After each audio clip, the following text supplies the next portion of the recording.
Hey there, David Gordon from TheaterMania here. It is Wednesday, October 28th. I'm here with Oliver Butler, director of Heidi Shrek's What the Constitution Means to Me, the stage production that's now on Amazon Prime Video. It's a great capture, directed for film by Mariel Heller, and if you haven't seen it yet, I highly encourage you to watch it now. Like, turn this off and just go watch it. But if you decide to stay on this, it's going to be a nice conversation with Oliver. How are you? I'm great. It's great to see you, David. Yeah, I'm excited to be talking to you today. Yeah. Rainy day, but a good day for a conversation and a few days before an election. So yeah, I know. Important stuff. It is. And I'm looking at the window. I feel like it's been rainy for weeks, which is sort of just lining up with what feels like everybody's mood these days. Yeah, let's make next Wednesday the brightest, sunniest, most beautiful day, no matter what. Yeah. So how did you hook up with Heidi Shrek and Constitution to begin with? So, like most, I'd say my creative relationships, it seemed to happen in sort of somewhat unplanned ways.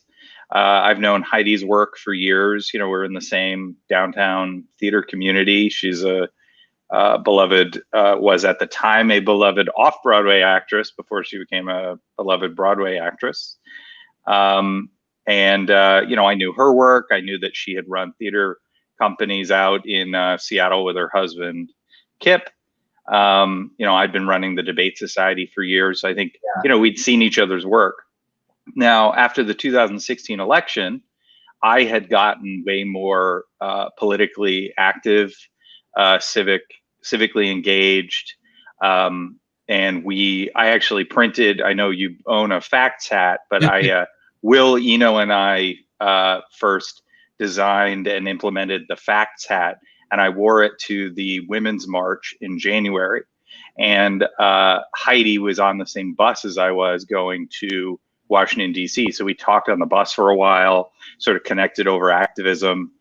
And a few months later, I think the combination of, my experience working on new plays with actor playwrights, like with my theater company, the Debate Society, with Hannah Boss and Paul Thureen, combined with, I don't know if she knew that my mother was an actress. Yeah, she knew my mother was an actress at the time.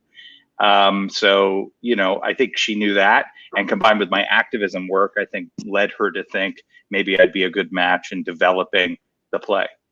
So she came and she spoke to me at the West Bank Cafe, right across from Playwrights Horizons, and told me the basic story of what she was doing, where she was in the development. And I was just immediately inspired by the whole thing and excited to work on it.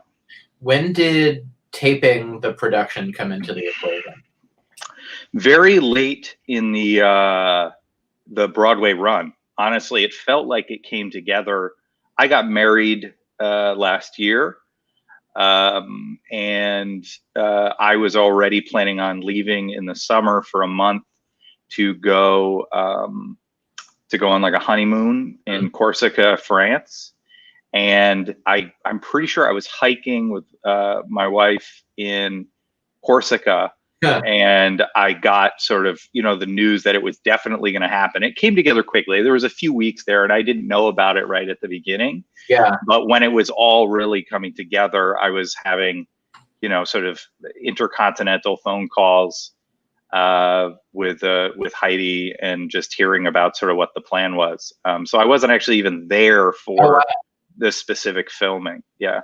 As the director of the stage version, did not being there when it was taped for the screen, like, did it make you feel weird? Like, did you feel like you had to be there, or was it? Yeah, I definitely would have wanted to be there. I mean, the experience of being a director, and I think any director will tell you this, is, you become incredibly intimate with a project and connected to the artists involved in the project. And then on every project, you actually have to sort of like see yourself out. Mm-hmm. So there's always this feeling that even as it sort of became more and more successful and people became sort of close to it, that, the director sort of gets a little bit stale at a certain point. Tommy Kail actually came and saw the Broadway show, and afterwards reached out to me just in a really sort of lovely director to director way and said, hey, you should be there for all of it. Like, you don't have to disappear from this. This is yours as well. And I know that. And Heidi has always, there's always been everyone has always been very welcoming to me in the process, but it's just the nature of having a really important job that isn't really necessary as much anymore once the play opens, that you always feel a little bit disconnected from this thing that you love very much.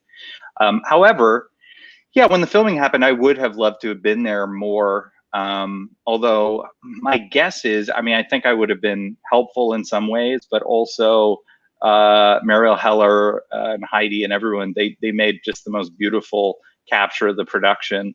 And they clearly didn't, need me sort of, directing over anyone's shoulder. I just feel very proud to have had a team like that working on it and to sort of maintain the beauty of something I care about so much.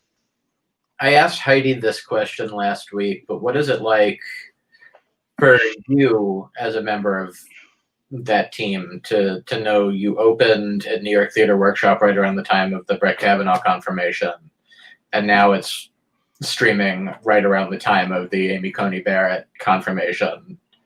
And I guess that'll lead us to the political segue part of this conversation, but is it a surreal experience? Like, what is that like?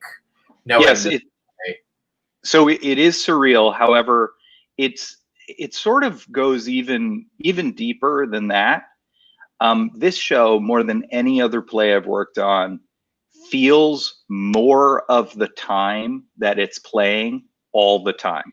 Yeah. And it really is. If you ask most people come up to me all the time and say, I was there the night that such and such was happening in the world. And we first did a presentation of this, this version of it at Club Thumb, before the Me Too movement had happened. If we just take a minute, pump the brakes, and look back at everything that's happened in 4 years, so there was even then there was sort of this, I say spooky. It has a spooky feeling of nowness, where you can absolutely feel that it is happening in the moment that it is happening. And that's less because Heidi changes things wholesale, little things change, but because the show itself, I think, just is speaking to an American moment that is more than a moment that's been going on for centuries. But yes, in a very specific way, the show continues to sort of cycle through in these very spooky ways. So, the fact that Heidi was, doing this during the Kavanaugh confirmation, during the Christine Blasey Ford interrogations, even the fact that I think Christine Blasey Ford was wearing a yellow jacket in the presentations, there were always just things for me standing in the back of the theater. I looked at it and just felt like, oh, wow, we are all here right now, which sounds like sort of like an obvious thing to say about the theater. You're always right there. Yeah. But I think that's the experience. You're sitting there in the theater and you're like, oh, we are here right now. We are here. And that ends up feeling like one of those sort of radical self-care experiences that we don't always actually feel here together. And the play always made me feel that way. And the fact that, this is coming out now that our RBG seat is being filled by Amy Coney Barrett. It just, to me, again, the play is, saying, screaming, yelling, forcefully making the case that we need to be more active and we need to, force the world to model our values. What are you doing these days politically with the election in 6 days? I know you've got projects that you're working on. Yeah, I get a lot of different things. My basic headline is about civic activism and helping other people become civically active. So I pivot from different races and different initiatives. My main sort of base work is doing text activism with Move On. Mm-hmm. They were just a group that I fell into years ago, and the ones that sort of helped me really fall into their activist community. So yesterday I sent 10,000 texts to battleground states. I try and send between 2 and 5 every day. A friend of mine yesterday working with another group sent 27,000 texts. So even if you're getting all those, I'm sure I get loads of annoying texts. Yeah. Just so you know, They are having effect. They are reaching people who need help overcoming voter suppression. And if you send a thumbs up or a thanks for your work, even if it's the 10th text you've got in the day, it actually does sort of send a little bit of love back to people. I was also working recently on Sarah Tyndall Gazelle's campaign in Georgia. She's running for the state house there, in a state that we very well may flip, which is amazing. So I was doing phone banking for her. Noah Silva, who is one of the stage managers on What the Constitution Means to Me, for years, is working on Jamie Harrison's race as a field organizer. I could probably go through, I mean, there's people making massive contributions, but, you know, the team and Heidi is donating proceeds from, she might have talked about this, donating proceeds from the film to various, sort of important organizations. The people working on the play are also politically active and are out there doing the work. Yeah, it's amazing. And until you said that just now, I didn't realize, like, I always think the text messages that I get are robots, and I never actually think that these people are actually... They legally can't be robots. So that's a part of the deal, is you have to actually send them. It's on my computer, so people don't it's not like my phone. I'm like, I'm sending on a computer, but that's a part of the deal. Is a human has to send them, so that they can't just be like, super spammed or whatever. So that's a part of the deal. Every one of those texts, there was a person at the other end. And if you want to respond and get into a conversation or say, hey, thanks for doing, honestly, I was texting yesterday into Texas, and I was getting so many positive, I've already voted Biden, thank you for your work. And it feels great to know that you actually have community, sometimes in like the reddest places, even though Texas, I think, is now a swing state. Yeah, it's really heartening to hear that, because I have so many friends that are also doing the text change of the calls or whatever. And all of the responses they tell me they get are all a mix of, go away, I hate you, and thank you for those. Yeah. Oh, you know what? I should also shout out another Constitution connection. My friend Lori Honor was a woman I met because she organized a group of 100 to 300 people, mainly women, to come and see Constitution on Broadway. And she was working on ratifying the ERA in Virginia and a few other states. She'd also worked on getting Max Rose elected in 2018. Yeah. And so I'd been working with her. She organized sending a whole bunch of postcards to Montana and to Iowa. I think I got somewhere around 4,000 postcards sent to swing voters, to BIPOC voters in those states. Yeah. And also a lot of theater people have been doing this thing called Vote Forward, votefwd.org.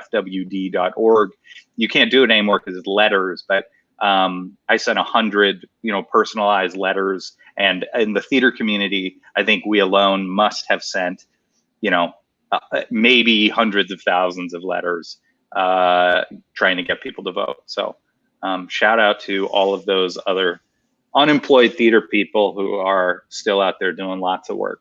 It's really heartening to see what's going on. My wife and I were driving through Midtown on Saturday morning, right as Madison Square Garden opened, and we saw lines right down the block, down several blocks to vote. Yeah.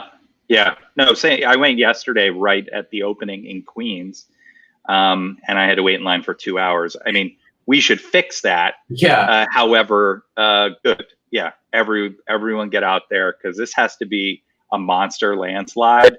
Otherwise, we are going to be nitpicking this forever. Yeah. I'm anxious and hopeful at the same time. And I am too. I was very pessimistic for a while, and now I'm starting to get a little bit hopeful, but I don't want to let myself get too complicit. Hopeful. Yeah. No, we learned in 2016 to take nothing for granted. Hopefully, I think the Biden campaign has learned that as well. And I think everyone seems to be working very, very hard together. So Yeah, and the things that will make you feel nervous are all the things that really shouldn't exist, like, wild, attempts at voter suppression, things you've never heard of, foreign interference.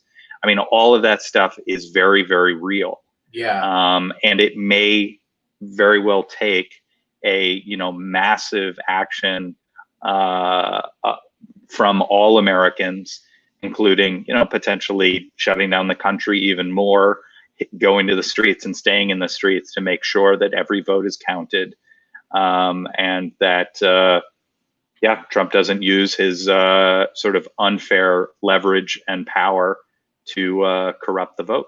Yeah. Oliver, thank you for your time. Thank you. My pleasure. What the Constitution Means to Me on Amazon now, and please, for the love of God, go vote. Go vote. Watch it. Show it to your kids. Yeah. Bring it to your students. Reach out to us, and we'll help you with anything we can. Yeah. Be well. See you soon. Bye, David. Thank you for all your work.